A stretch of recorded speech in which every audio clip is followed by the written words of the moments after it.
Hey, good evening, church.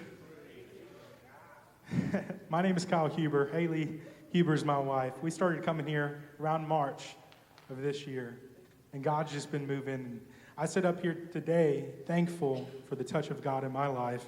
And as I've gotten older, I've realized the hand of God that's been upon my life from the very beginning, even when I didn't know him, when my family was in and out of church, but he's directed me every step of the way.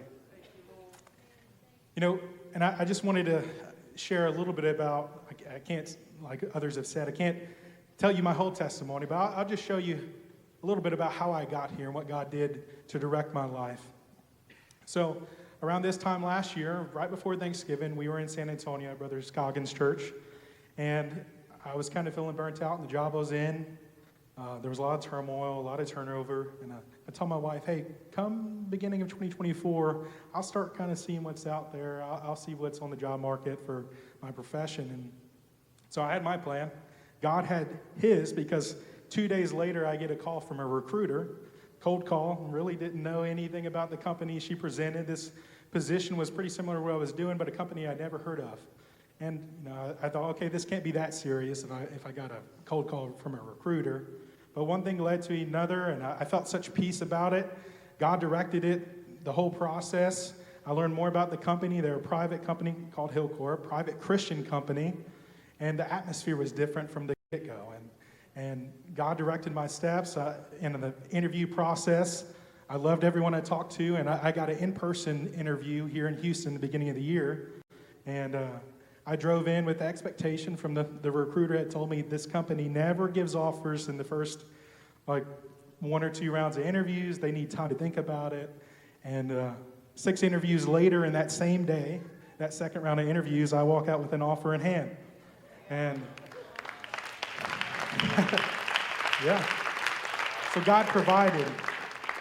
We went and told our families, and both our moms back in Lake Charles, Louisiana, my mom, Haley's mom, both burst out in tears with the idea that their babies, and especially their grandbaby, would be closer to them in Lake Charles by living in Houston instead of San Antonio. And so God provided through the whole process of getting here. He gave, we had an apartment set up, and it took a little while to sell our home in San Antonio, but God still worked it out. We got extensions on our apartment. We never went without. God provided. And when we found a church here in Willis, man, what a blessing you've been to us and to our lives. And as I reflect on the past few months, just the atmosphere God's put me in, I don't come from, my family started going when I was a kid to a Pentecostal church and was in and out. And so I've learned things from God almost from a viewpoint of a new convert. But when I, again, reflect on how God's worked it out in my life and the plans he's laid out for me and the atmosphere I find myself in. Just a few months ago on the National Day of Prayer, I'm at my office building downtown. The company in a big town hall bigger than this is celebrating God and Jesus and praying for the nation and for our military and for our schools and for our education and our political system. And then my daughter loves it here. Every time we try to leave, she's crying, begging. She's outside the front door saying, my church, my church, my church.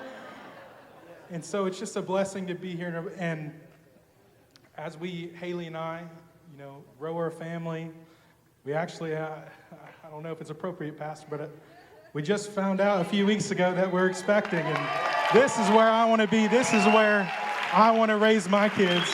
This is the heritage I want to pass on.